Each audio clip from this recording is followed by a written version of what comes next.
NSU students, want to boost your resume while earning your degree? NSU's College of Business and Technology offers over 10 certificates in every business subject: marketing, management, finance, you name it. And guess what? You might already be just a few hours away from getting one. Increase your marketability without slowing down your graduation. Talk to an advisor today and see how close you are to adding a new certificate to your name. Set up an advised appointment at cbt.nsuok.edu.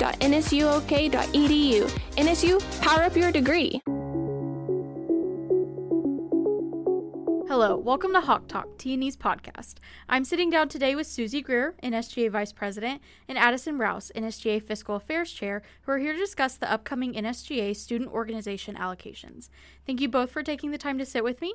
Let's find out more about NSGA allocations and what NSGA can do for student organizations.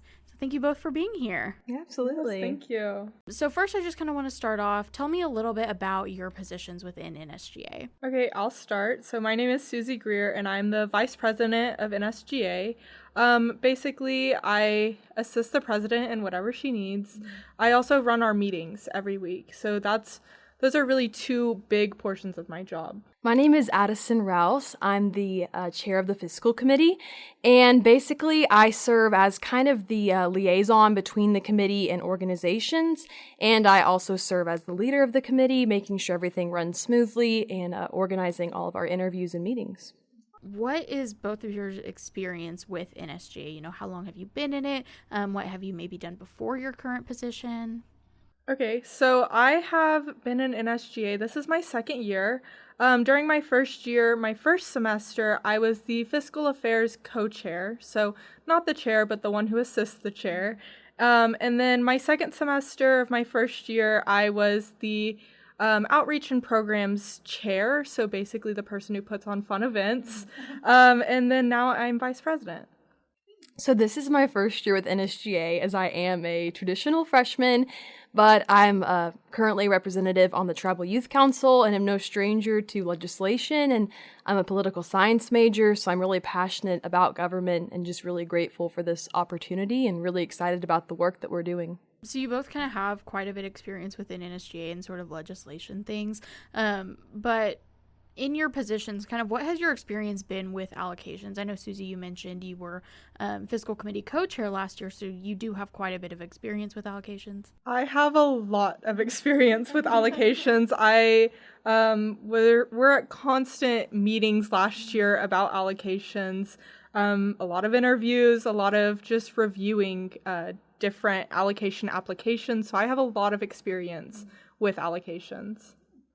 So right now we're in our initial allocation period, so organizations have had the opportunity to apply, and we've been hot and heavy with interviews wanting to get those funds distributed as efficiently as possible because we know a lot of our orgs have deadlines that they want to hit, so we're just trying to be really cooperative with them and work really hard in doing that. But personally, it's been really interesting to learn about all the different organizations that I didn't know we had on campus. And I love meeting new people and learning, so it's been a lot of fun to get to see NSU through new lenses. So what exactly are NSGA allocations? So NSGA allocations are half of our NSGA budget is allotted to aid organizations who can apply for those funds. That can be used for a set list of criteria that we have in our bylaws and constitution. And those orgs can apply, and we set up an interview with the committee so we can learn a little bit more about their organization, and ultimately it's kind of up to the discretion of the committee on how we distribute those funds to organizations, or if we do. And we just try to make the best use of the budget that we get to benefit the student body of NSU. And you kind of mentioned half of that budget. So how exactly is NSGA able to fund? Like, how much goes into that budget? So we have a $50,000 university budget. So half of that, $25,000, is allocated to organization allocations. So organizations can apply and get a chunk of that $25,000.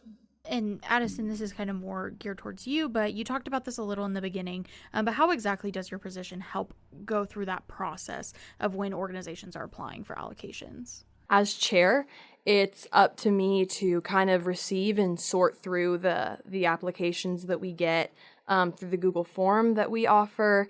And then I coordinate with my team, figure out when we can meet for an interview, whether it be on Zoom and in person.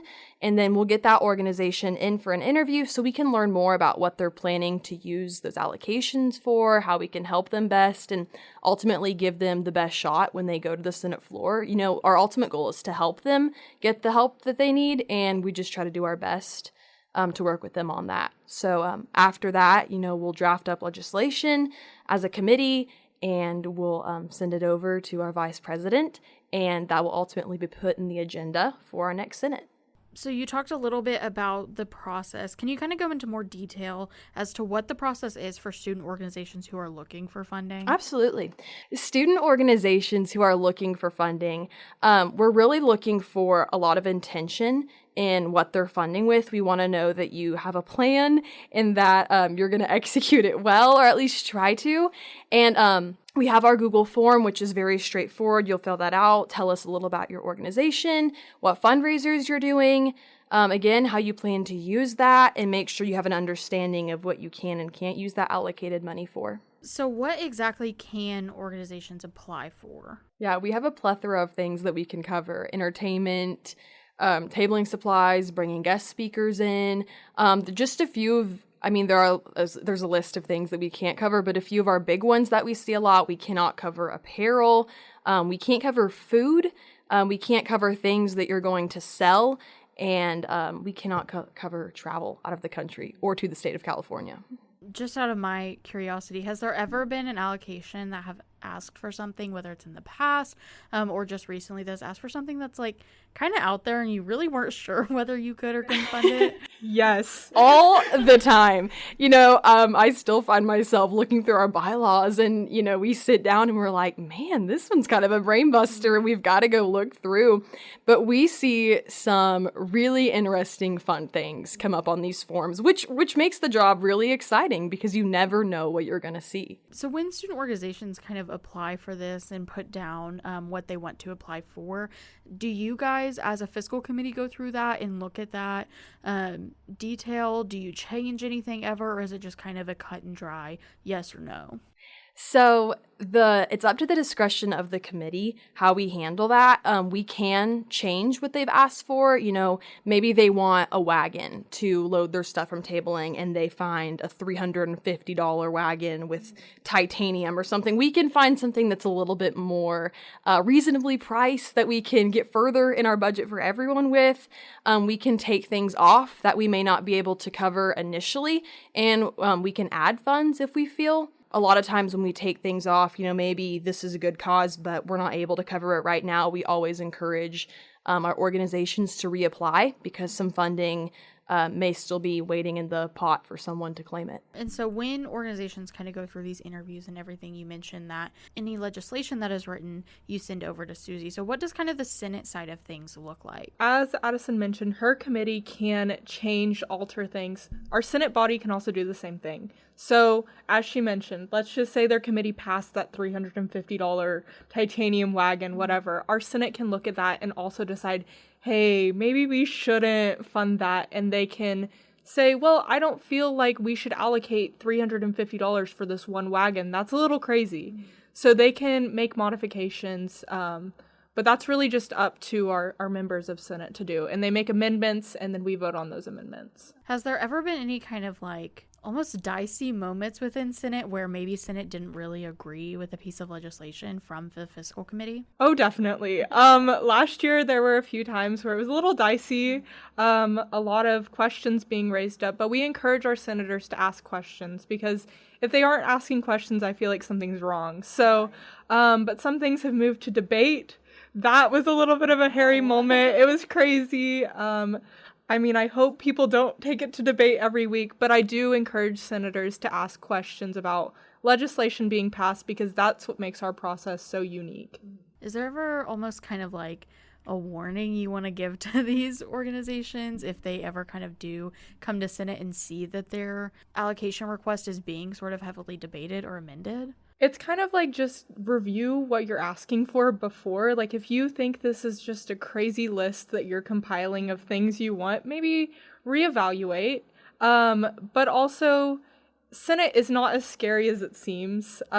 These are all students also, so it's just like a student asking another student a question. It's really not that scary. Just kind of know your organization, know what you're asking for, and sometimes be ready to defend that choice of the $350 wagon. But from the committee side of it, ultimately, we just ask that you kind of trust us in that process, because one thing that we really push for is we want to present you in the best light possible to the Senate.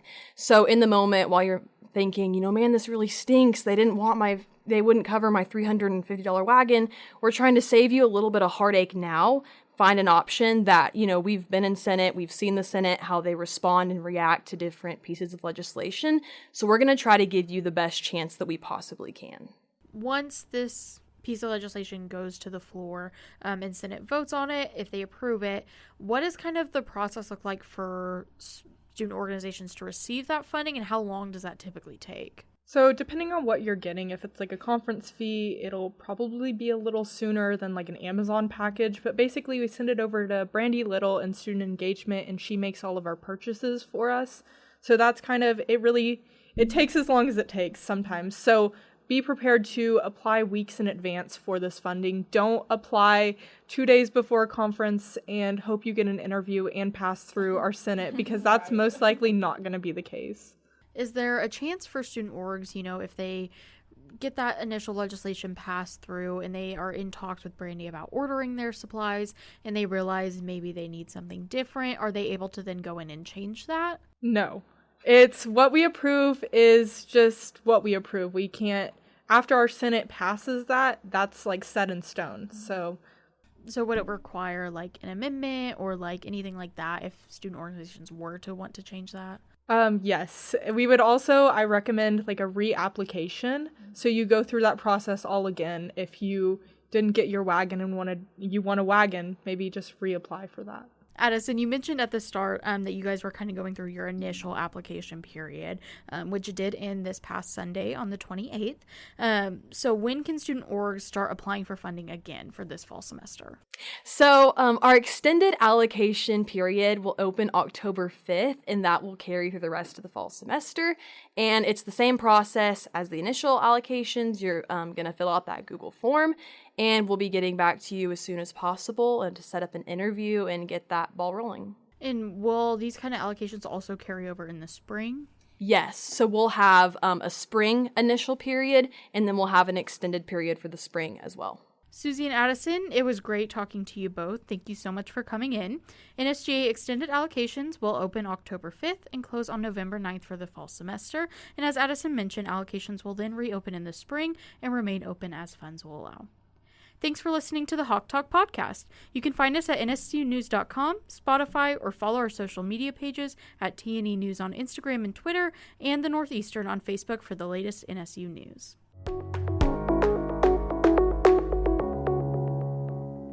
The NSU Playhouse proudly presents the comedy play Vanya and Sonia and Masha and Spike, written by Christopher Durang. The story revolves around the relationships of three middle-aged siblings, two of whom live together, and takes place during a visit by the third, Masha, who brings along her boyfriend Spike. The play will feature three NSU alum, Michael Gaffney, Robin Robinson, and Dr. Robin Persley, and will be directed by Scott Persley. The show will run during homecoming week on October 23rd through the 26th, and all proceeds will go to the Ray Heineke Scholarship for NSU Drama. Get your tickets today.